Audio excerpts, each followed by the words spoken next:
Chapter 8.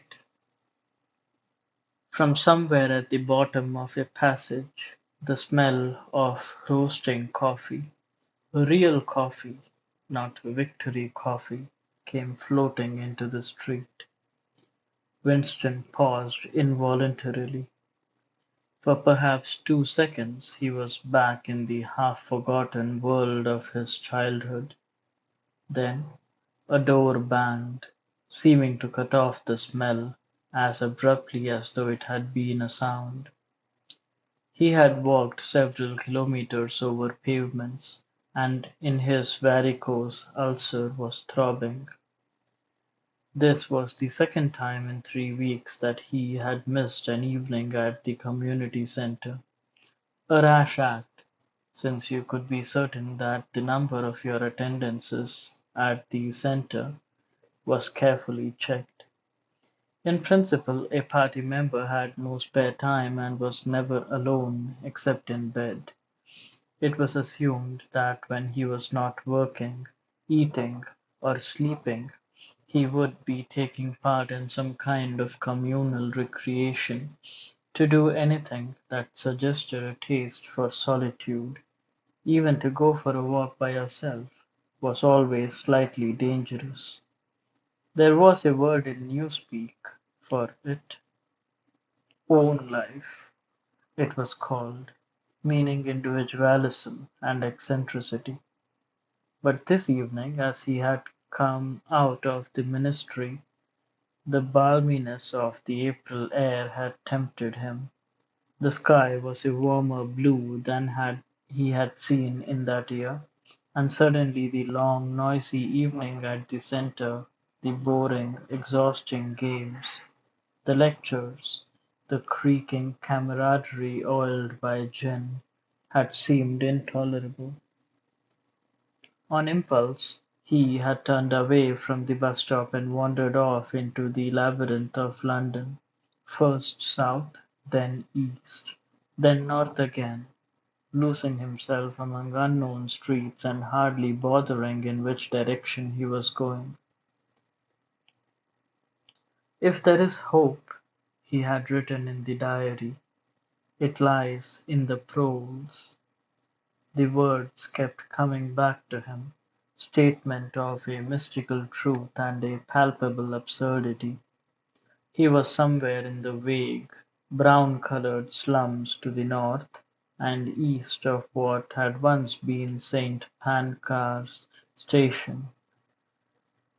He was walking up a cobbled street of little two-story houses with battered doorways, which gave straight on the pavement, and which were somehow curiously suggestive of rat-holes. There were puddles of filthy water here and there among the cobbles.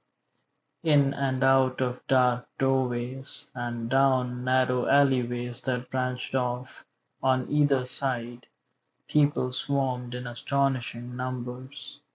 Girls in full bloom, with crudely lipsticked mouths, and youths who chased the girls, and swollen, waddling women who showed you what the girls would be like in 10 years' time, and old bent creatures shuffling along on splayed feet, and ragged, barefooted children who played in the puddles, and then scattered at angry yells from their mothers.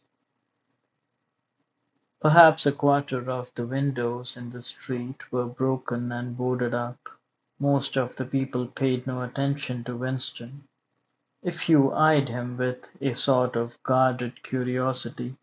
Two monstrous women, with brick-red forearms folded across their aprons, while talking outside a doorway. Winston caught scraps of conversation as he approached.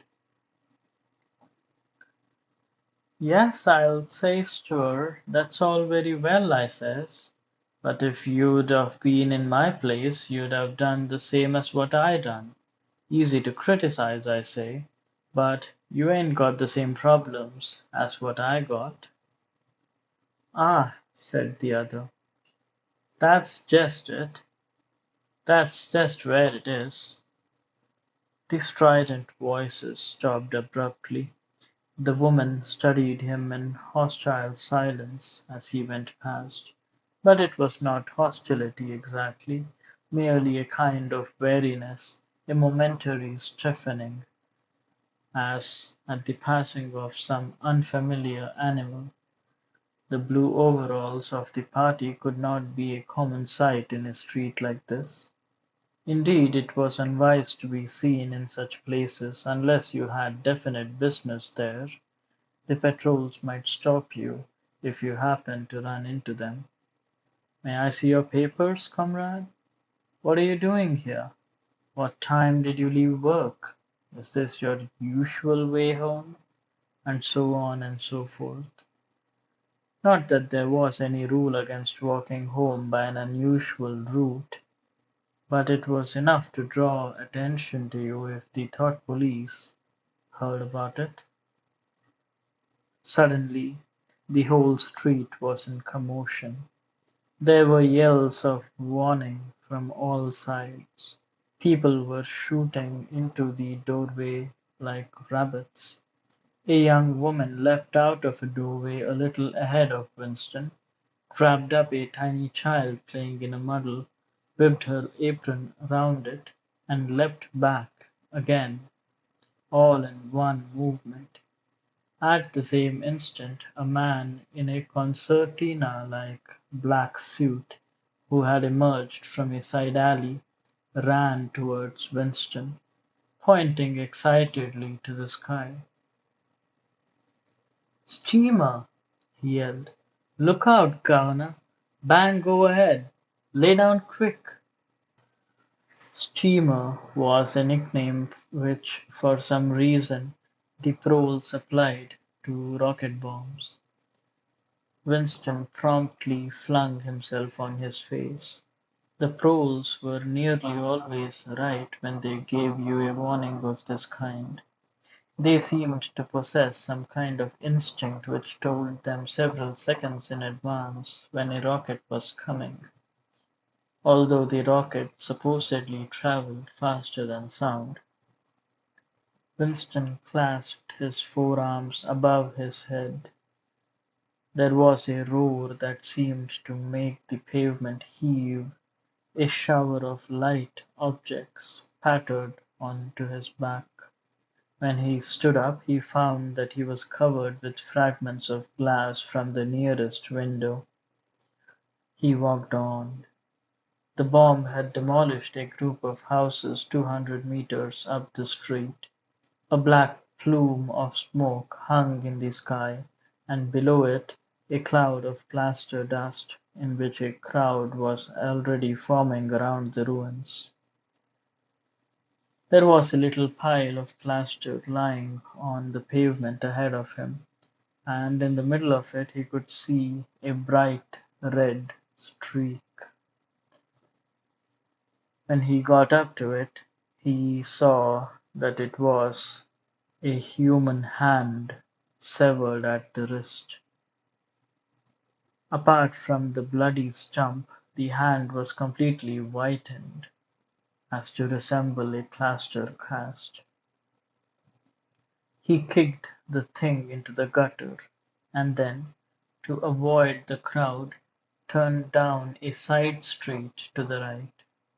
Within 3 or 4 minutes he was out of the area which the bomb had affected, and the sordid, swarming life of the streets was going on as though nothing had happened.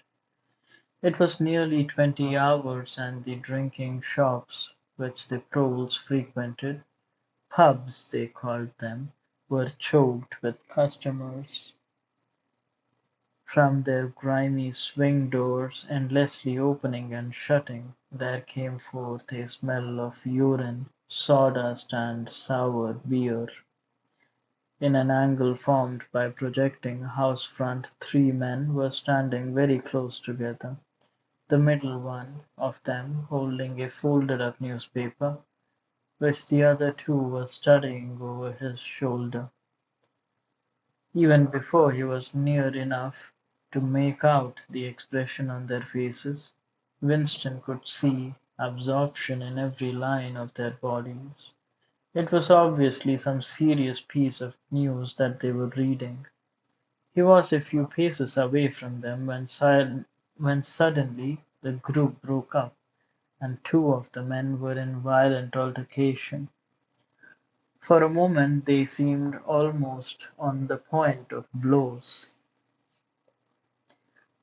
Can't you bleeding well listen to what I say? I tell you, no number ending in 7 ain't won over 14 months. Yes, it has then. No, it has not. Gimme, oh my God, the whole lot of 'em for over 2 years wrote down on a piece of paper. I take 'em down regular as the clock. I tell you, no number ending in 7. Ah, yes, a 7 as 1. I could pretty near tell you the bleeding number. 407. It ended in. It were in February, second week in February.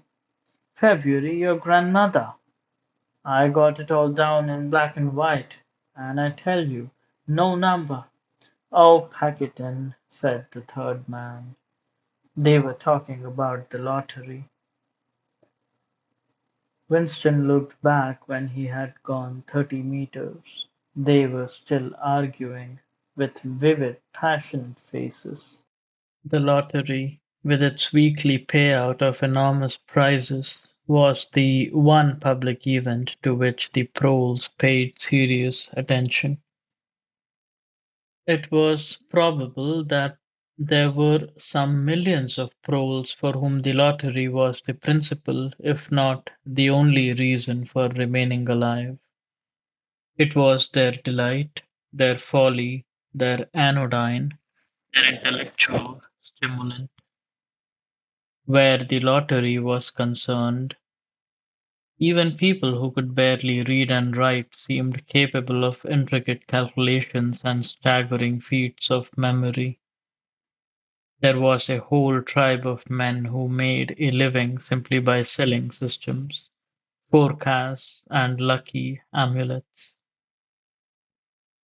Winston had nothing to do with the running of the lottery, which was managed by the Ministry of Plenty, but he was aware, indeed, everyone in the party was aware, that the prizes were largely imaginary. Only small sums were actually paid out, the winners of the big prizes being non-existent persons. In the absence of any real intercommunication between one part of Oceania and another, it was not difficult to arrange. But if there was hope, it lay in the proles. You had to cling on to that. When you put it in words, it sounded reasonable. It was when you looked at the human beings passing you on the pavement that it became an act of faith. The street into which he had turned ran downhill. He had a feeling that he had been in this neighborhood before, and that there was a main thoroughfare not far away. From somewhere ahead there came a din of shouting voices. The street took a sharp turn and then ended in a flight of steps which led down into a sunken alley where a few stall keepers were selling tired-looking vegetables. At this moment Winston remembered where he was.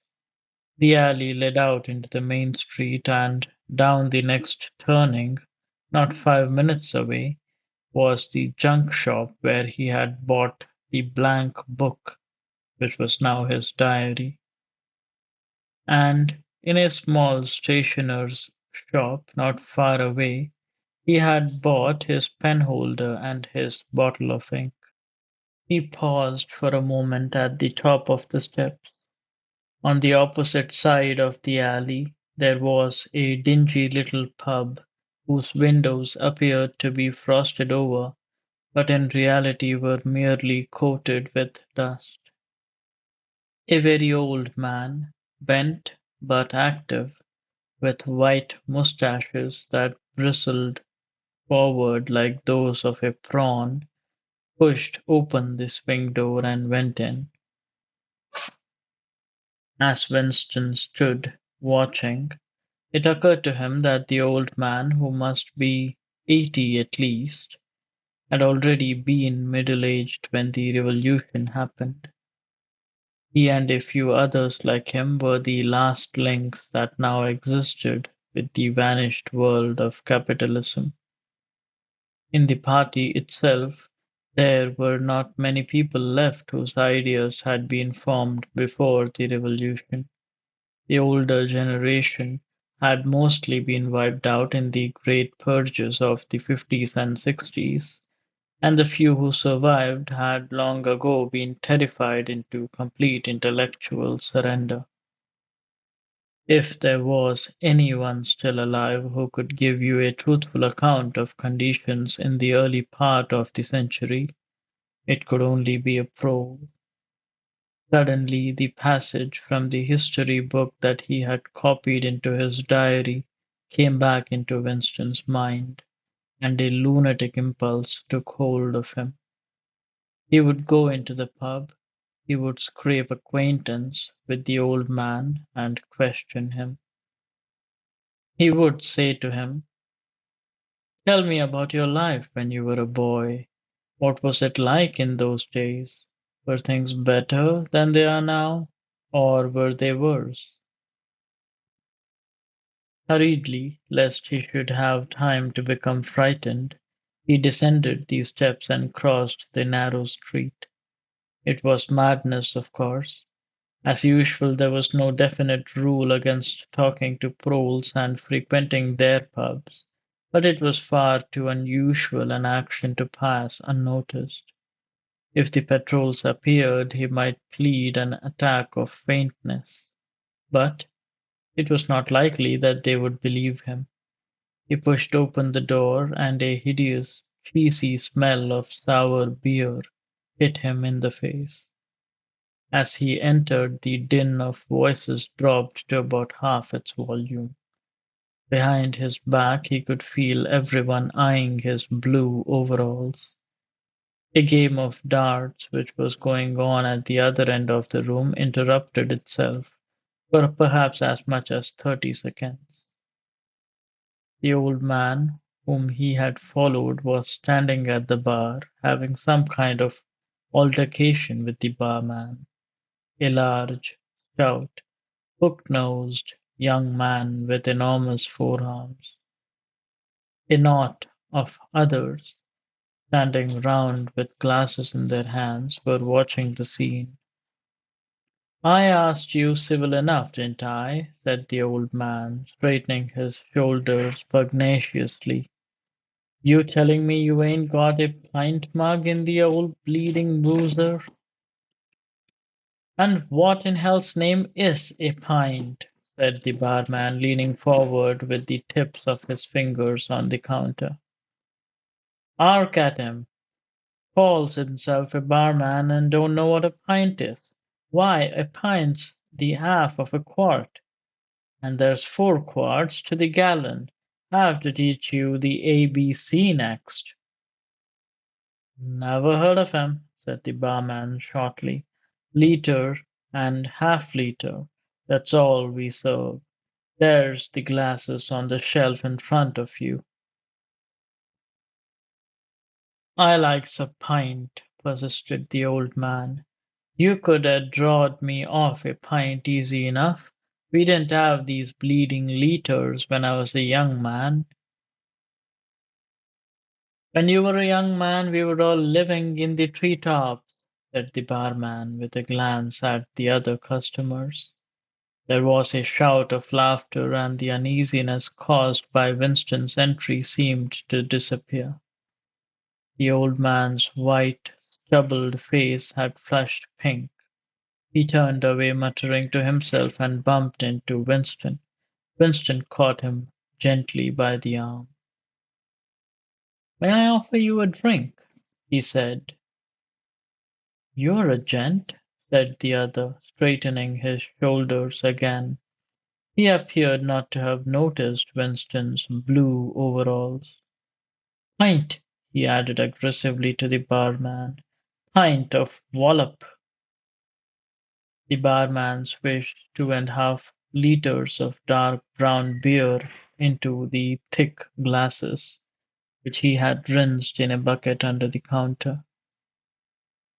Beer was the only drink you could get in prole pubs. The proles were supposed not to drink gin, though in practice they could get hold of it easily enough. The game of darts was in full swing again, and the knot of men at the bar had begun talking about lottery tickets.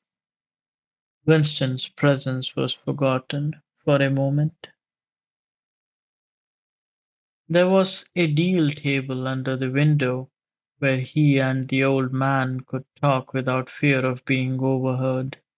It was horribly dangerous, but at any rate there was no telescreen in the room, a point he had made sure of as soon as he came in. "He could have drawn me off a pint," grumbled the old man as he settled down behind a glass. "A half-liter ain't enough. It don't satisfy, and a whole liter's too much. It starts my bladder running, let alone the price." "You must have seen great changes since you were a young man," said Winston, tentatively. The old man's pale blue eyes moved from the darts board to the bar, and from the bar to the door of the gents, as though it were in the bar room that he expected the changes to have occurred. "The beer was better," he said finally, "and cheaper. When I was a young man, mild beer, wallop we used to call it, was 4 pence a pint. That was before the war, of course." "Which war was that?" said Winston. "It's all wars," said the old man vaguely. He took up his glass and his shoulders straightened again. "Here's wishing you the very best of health." In his lean throat, the sharp-pointed Adam's apple made a surprisingly rapid up-and-down movement, and the beer vanished. Winston went to the bar and came back with 2 more half-liters. The old man appeared to have forgotten his prejudice against drinking a full liter. "You are very much older than I am," said Winston. "You must have been a grown man before I was born. You can remember what it was like in the old days, before the Revolution. People of my age don't really know anything about those times. We can only read about them in books, and what it says in the books may not be true. I should like your opinion on that. The history books say that life before the revolution was completely different from what it is now. There was the most terrible oppression, injustice, poverty worse than anything we can imagine. Here in London, the great mass of the people never had enough to eat from birth to death. Half of them hadn't even boots on their feet. They worked 12 hours a day. They left school at 9. They slept 10 in a room. And at the same time, there were a very few people, only a few thousands, the capitalists, they were called, who were rich and powerful. They owned everything that there was to own. They lived in great, gorgeous houses with 30 servants. They rode about in motor cars and four-horse carriages. They drank champagne. They wore top hats. The old man brightened suddenly.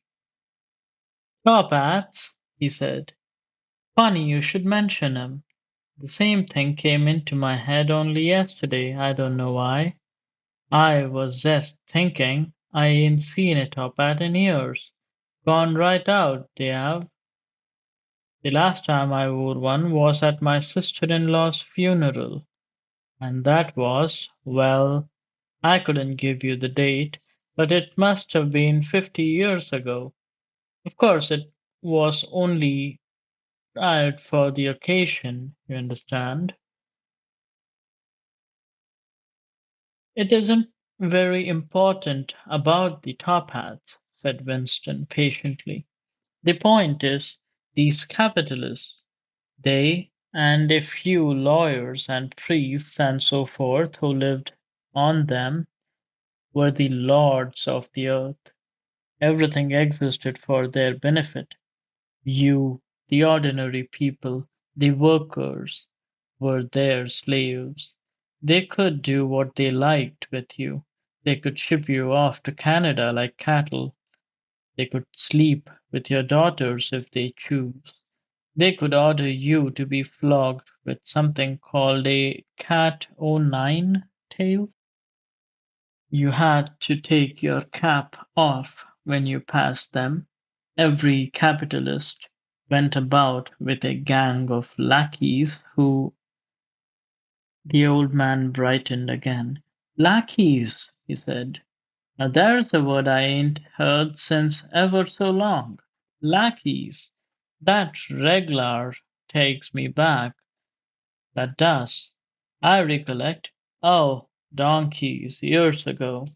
I used to something go to Hyde Park of a Sunday afternoon to hear the blokes making speeches.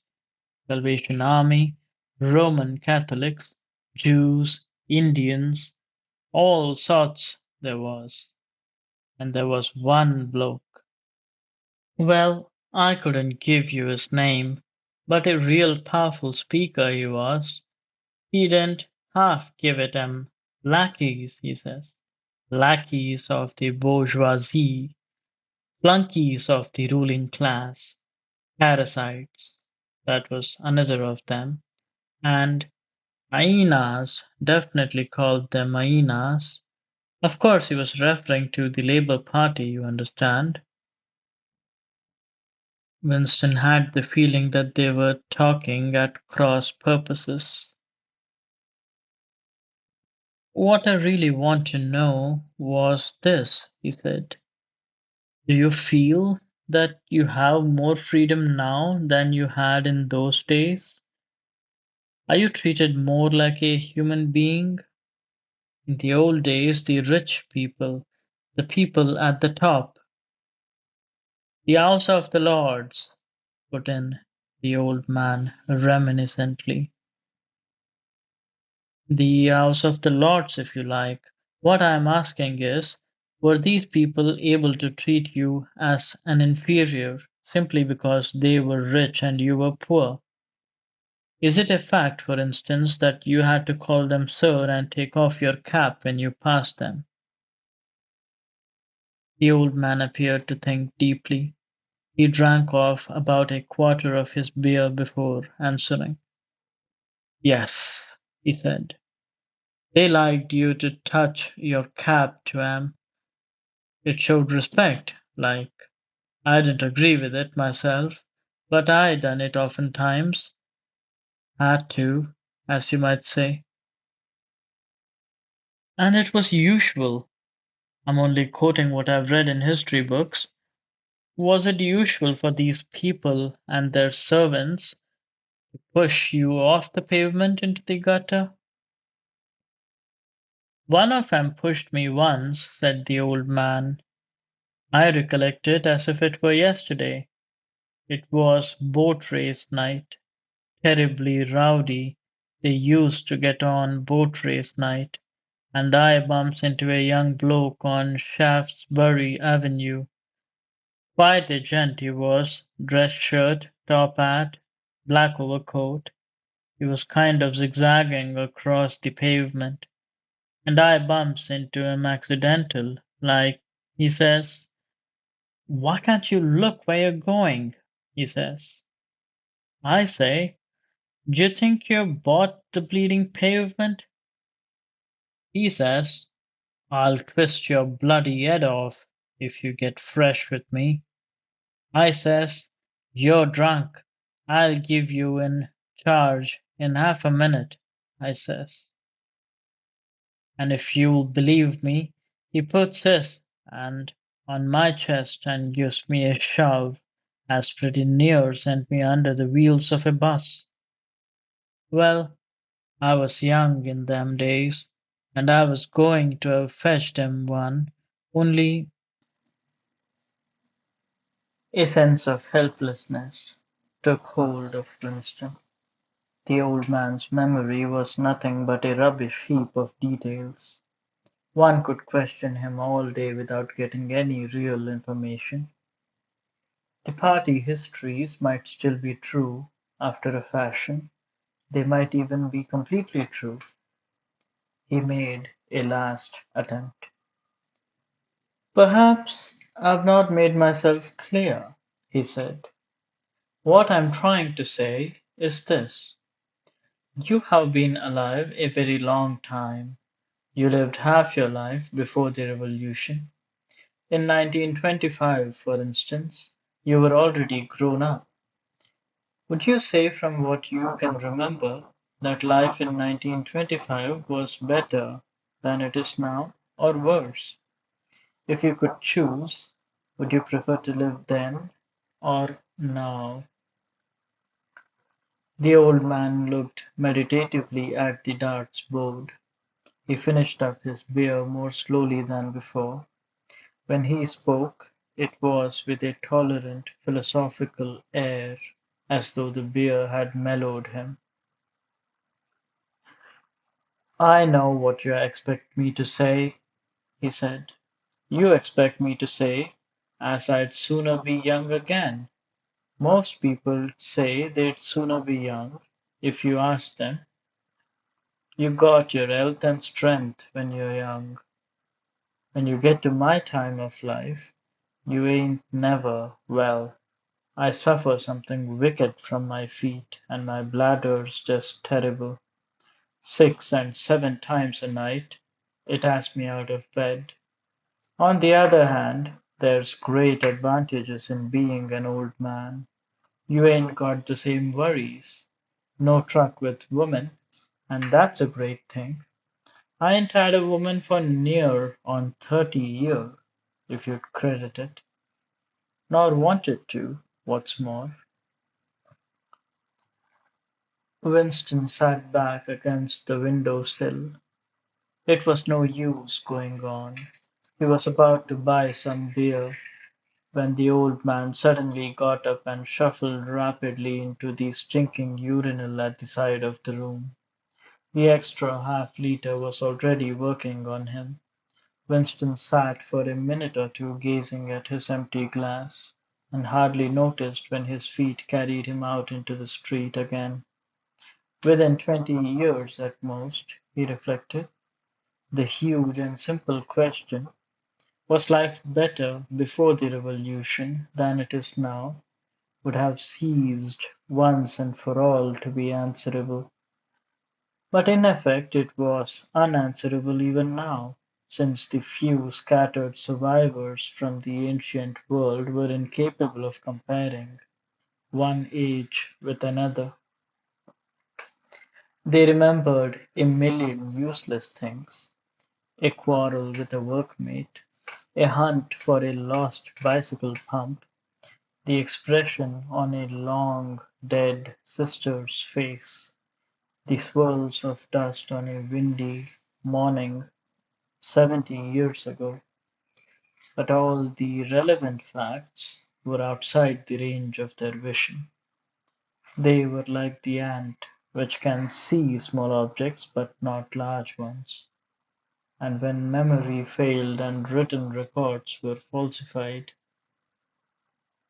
when that happened, the claim of the party to have improved the conditions of human life had got to be accepted, because there did not exist, and never could exist, any standard against which it could be tested. At this moment His train of thought stopped abruptly. He halted and looked up. He was in a narrow street with a few dark little shops interspersed among dwelling houses. Immediately above his head there hung three discolored metal balls, which looked as if they had once been gilded. He seemed to know the place. Of course, he was standing outside the junk shop where he had bought the diary. A twinge of fear went through him. It had been a sufficiently rash act to buy the book in the beginning, and he had sworn never to come near this place again. And yet, the instant that he allowed his thoughts to wander, his feet had brought him back here, of their own accord. It was precisely against suicidal impulses of this kind that he had hoped to guard himself by opening the diary. At the same time he noticed that although it was nearly 21 hours, the shop was still open. With the feeling that he would be less conspicuous inside than hanging about on the pavement, he stepped through the doorway. If questioned, he could plausibly say that he was trying to buy razor blades. The proprietor had just lighted a hanging oil lamp, which gave off an unclean but friendly smell. He was a man of perhaps 60, frail and bowed, with a long, benevolent nose and mild eyes distorted by thick spectacles. His hair was almost white, but his eyebrows were bushy and still black. His spectacles, his gentle, fussy movements, and the fact that he was wearing an aged jacket of black velvet gave him a vague air of intellectuality, as though he had been some kind of literary man, or perhaps a musician. His voice was soft, as though faded, and his accent less debased than that of the majority of Poles. "I recognized you on the pavement," he said immediately. "You're the gentleman that bought the young lady's keepsake album. That was a beautiful bit of paper that was. Cream laid it used to be called. There's been no paper like that made for, oh, I dare say, 50 years." He peered at Winston over the top of his spectacles. "Is there anything special I can do for you, or did you just want to look around?" "I was passing," said Winston vaguely. "I just looked in. I don't want anything in particular." "That's just as well," said the other, "because I don't suppose I could have satisfied you." He made an apologetic gesture with his soft-bound hand. "You see how it is. An empty shop, you might say. Between you and me, the antiques trade's just about finished. No demand any longer, and no stock either. Furniture, china, glass, it's all been broken up by degrees, and of course the metal stuff's mostly been melted down. I haven't seen a brass candlestick in years." The tiny interior of the shop was in fact uncomfortably full, but there was almost nothing in it of the slightest value. The floor space was very restricted, because all round the walls were stacked innumerable dusty picture frames. In the window there were trays of nuts and bolts, worn out chisels, penknives with broken blades, tarnished watches that did not even pretend to be in going order, and other miscellaneous rubbish.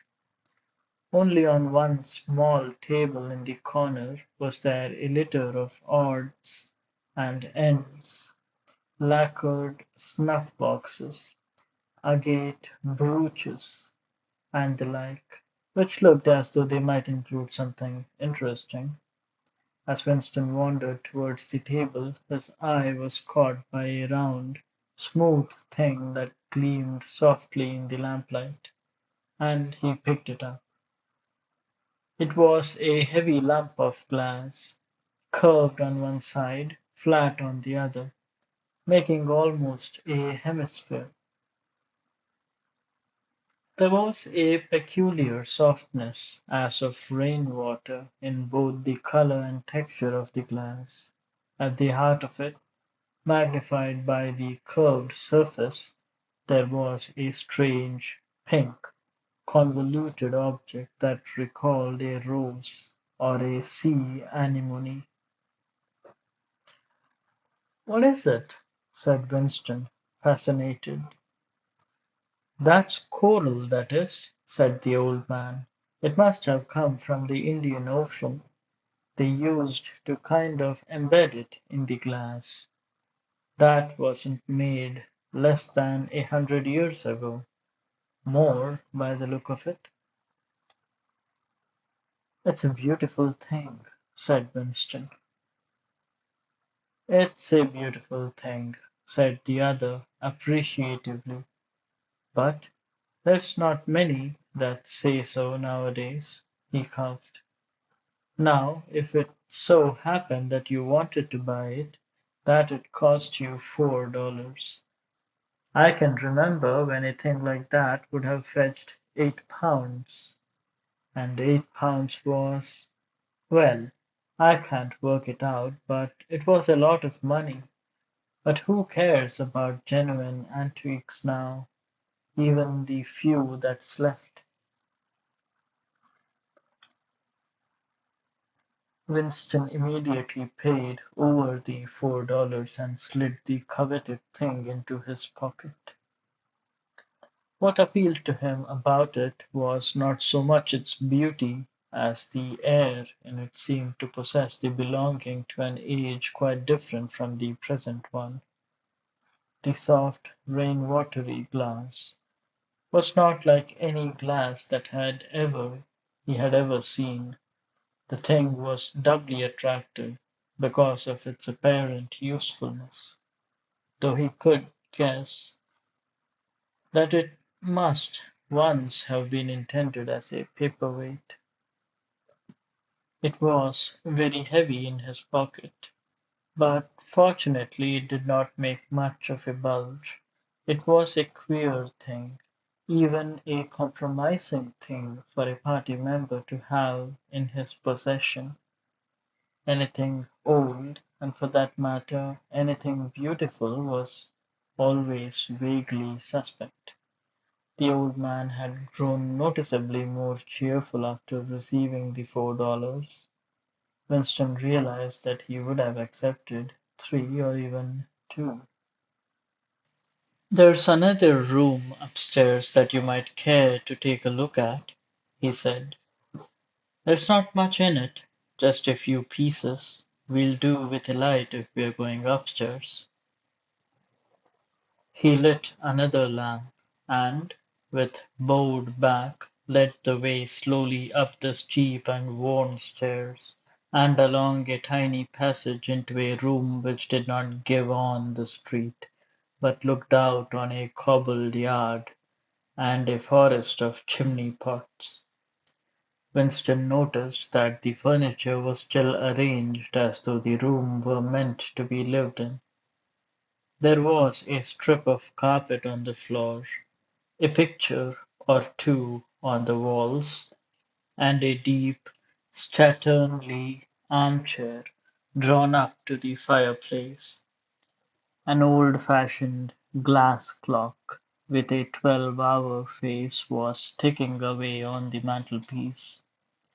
Under the window, and occupying nearly a quarter of the room, was an enormous bed with the mattress still on it. "We lived here till my wife died," said the old man half apologetically.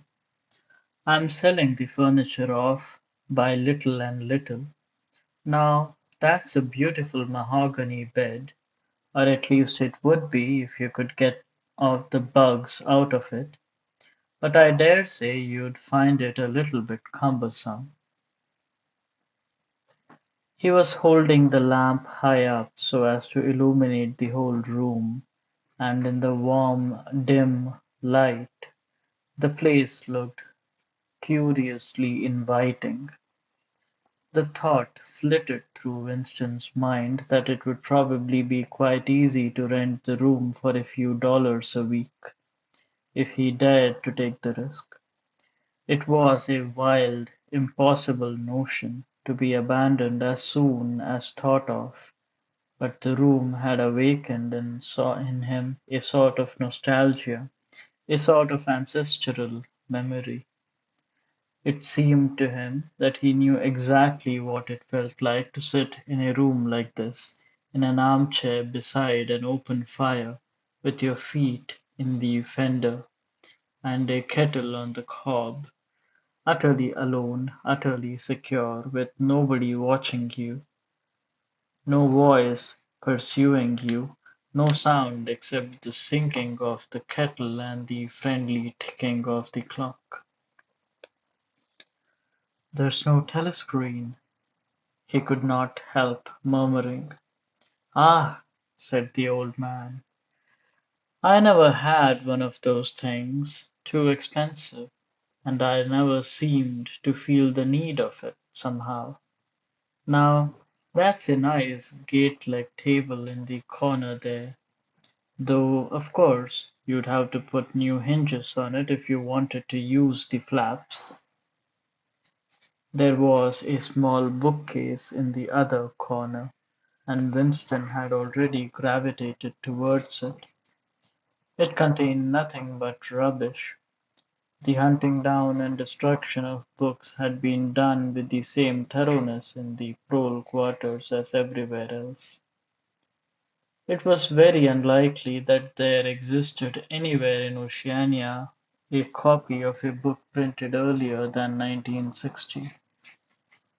The old man, still carrying the lamp, was standing in front of a picture in a rosewood frame which hung on the other side of the fireplace, opposite the bed. "Now, if you happen to be interested in old prints at all," he began delicately. Winston came across to examine the picture. It was a steel engraving of an oval building with rectangular windows, and a small tower in front.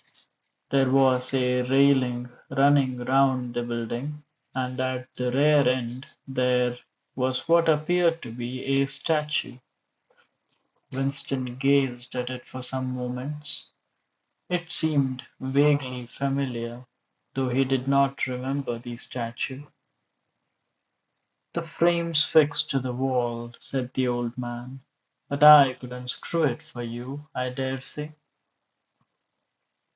"I know that building," said Winston finally. "It's a ruin now. It's in the middle of the street outside the Palace of Justice." "That's right, outside the law courts.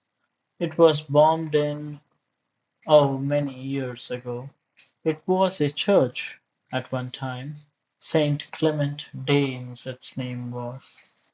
He smiled apologetically as though conscious of saying something slightly ridiculous, and added, "Oranges and lemons, say the bells of St. Clement's." "What's that?" said Winston. "Oh, oranges and lemons, say the bells of St. Clement's. That was a rhyme we had when I was a little boy. How it goes on I don't remember, but I do know it ended up, 'Here comes a candle to light you to bed. Here comes a chopper to chop off your head.' It was kind of a dance. They held out their arms for you to pass under, and when they came to, 'Here comes a chopper to chop off your head,' they brought their arms down and caught you. It was just names of churches. All the London churches were in it, all the principal ones, that is. Winston wondered vaguely to what century this church belonged. It was always difficult to determine the age of a London building. Anything large and impressive, if it was reasonably new in appearance, was automatically claimed as having been built since the Revolution, while anything that was obviously of earlier date was ascribed to some dim period called the Middle Ages. The centuries of capitalism were held to have produced nothing of value. One could not learn history from architecture any more than one could learn it from books.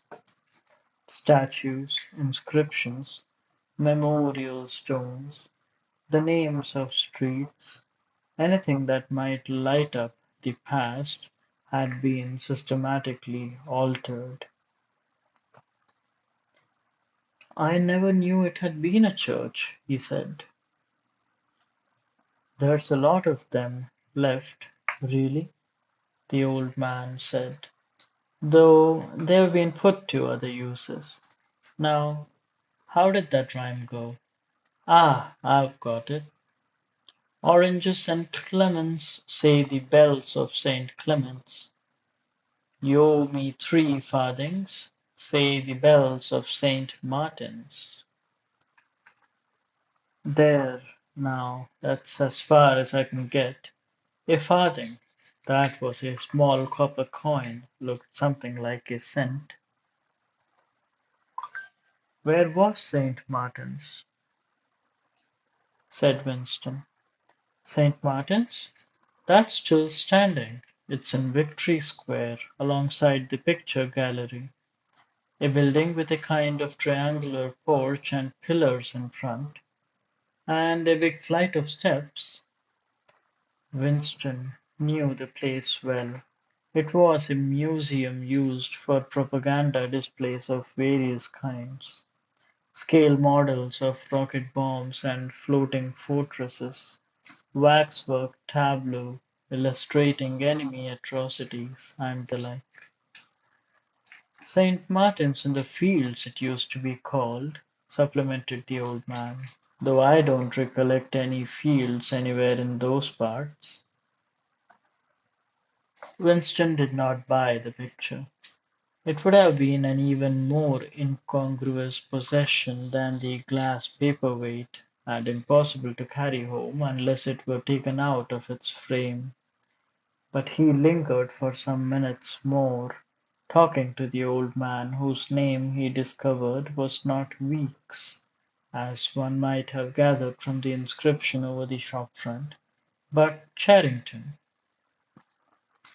Mr. Charrington, it seemed, was a widower, aged 63, and had inhabited the shop for 30 years. Throughout that time he had been intending to alter the name over the window, but he had never quite got to the point of doing it. All the while that they were talking, the half-remembered rhyme kept running through Winston's head. Oranges and lemons, say the bells of St. Clement's. You owe me 3 farthings, say the bells of St. Martin's. It was curious, but when you said it to yourself, you had the illusion of actually hearing bells, the bells of a lost London that still existed somewhere or other, disguised and forgotten.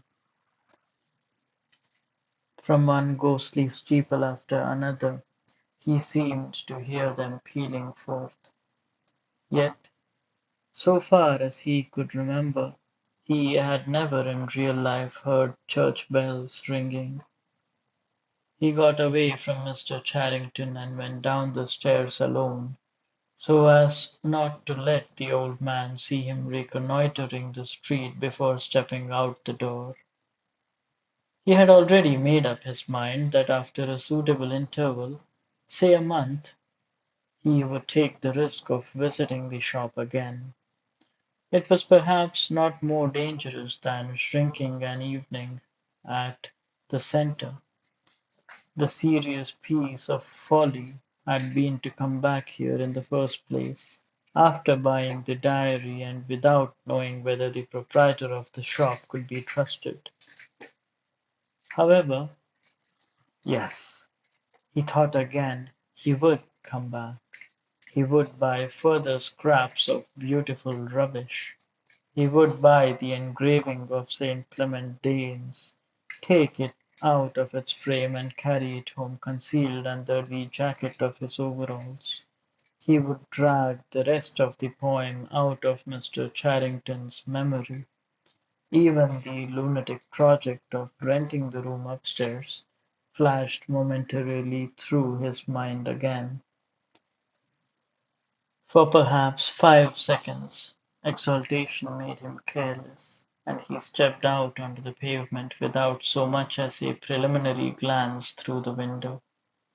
He had even started humming to an improvised tune. Oranges and lemons, say the bells of St. Clement's. You owe me 3 farthings, say the. Suddenly his heart seemed to turn to ice and his bowels to water. A figure in blue overalls was coming down the pavement not 10 meters away.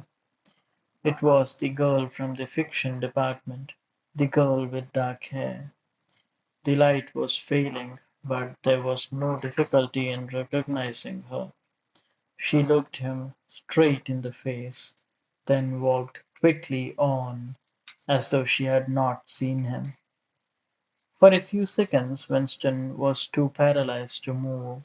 Then he turned to the right and walked heavily away, not noticing for the moment that he was going in the wrong direction. At any rate, one question was settled. There was no doubting any longer that the girl was spying on him. She must have followed him here, because it was not credible that by pure chance she should have happened to be walking on the same evening up the same obscure back street, kilometers distant from any quarter where party members lived. It was too great a coincidence. Whether she was really an agent of the thought police, or simply an amateur spy actuated by officiousness, hardly mattered. It was enough that she was watching him. Probably she had seen him go into the pub as well. It was an effort to walk. The lump of glass in his pocket banged against his thigh at each step, and he was half-minded to take it out and throw it away. The worst thing that was the pain in his belly. For a couple of minutes he had the feeling that he would die if he did not reach a lavatory soon. But there would be no public lavatories in a quarter like this. Then the spasm passed, leaving a dull ache behind. The street was a blind alley. Winston halted, stood for several seconds wondering vaguely what to do, then turned round and began to retrace his steps. As he turned, it occurred to him that the girl had only passed him 3 minutes ago, and that by running he could probably catch up with her. He could keep on her track till they were in some quiet place and then smash her skull with a cobblestone. The piece of glass in his pocket would be heavy enough for the job, but he abandoned the idea immediately, because even the thought of making any physical effort was unbearable. He could not run, he could not strike a blow.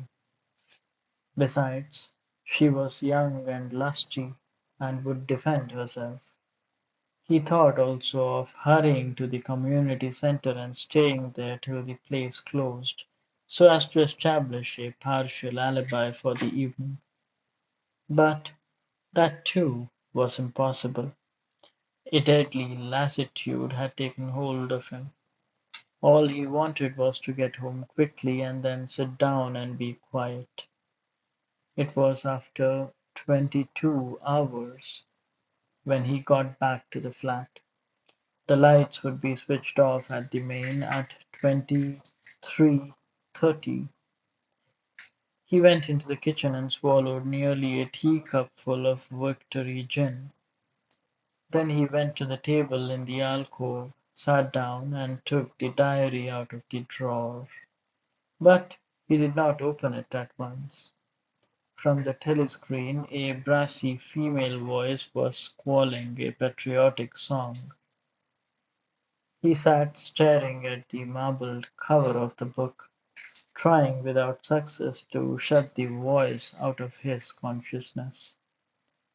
It was at night that they came for you, always at night. The proper thing to do was to kill yourself before they got you. Undoubtedly, some people did so. Many of the disappearances were actually suicides. But it needed desperate courage to kill yourself in a world where firearms or any quick and certain poison were completely unprocurable. He thought with a kind of astonishment of the biological uselessness of pain and fear, the treachery of the human body which always freezes into inertia at exactly the moment when a special effort is needed. He might have silenced the dark-haired girl if only he had acted quickly enough. But precisely because of the extremity of his danger, he had lost the power to act. It struck him that in moments of crisis, one is never fighting against an external enemy, but always against one's own body. Even now, in spite of the gin, the dull ache in his belly made consecutive thought impossible. And it is the same, he perceived, in all seemingly heroic or tragic situations. On the battlefield, in the torture chamber, on a sinking ship, the issues that you are fighting for are always forgotten, because the body swells up until it fills the universe. And even when you are not paralyzed by fright or screaming with pain, life is a moment to moment struggle against hunger or cold or sleeplessness, against a sour stomach or an aching tooth. He opened the diary. It was important to write something down. The woman on the telescreen had started a new song. Her voice seemed to stick into his brain like jagged splinters of glass. He tried to think of O'Brien, for whom, or to whom, the diary was written, but instead he began thinking of the things that would happen to him after the thought police took him away. It would not matter if they killed you at once. To be killed was what you expected, but before death. Nobody spoke of such things, yet everybody knew of them. There was the routine of confession that had to be gone through, the groveling on the floor, the screaming for mercy, the crack of broken bones, the smashed teeth and bloody clots of hair. Why did you have to endure it, since the end was always the same? Why was it not possible to cut a few days or few weeks out of your life? Nobody ever escaped detection, and nobody ever failed to confess. When once you had succumbed to thought crime, it was certain that by a given date you would be dead. Why then did that horror which altered nothing have to lie embedded in future time? He tried, with a little more success than before, to summon up the image of O'Brien. "We shall meet in the place where there is no darkness," O'Brien had said to him. He knew what it meant, or thought he knew. The place where there is no darkness was the imagined future. which one would never see, but which, by foreknowledge, one could mystically share in. But, with the voice from the telescreen nagging at his ears, he could not follow the train of thought further. He put a cigarette in his mouth. Half the tobacco promptly fell out onto his tongue, a bitter dust which was difficult to spit out again. The face of Big Brother swam into his mind, displacing that of O'Brien. Just as he had done a few days earlier, he slid a coin out of his pocket and looked at it. The face gazed up at him, heavy, calm, protecting. But what kind of smile was hidden beneath the dark moustache? Like a laden knell, the words came back at him. War is peace, freedom is slavery, ignorance is strength. End of part one.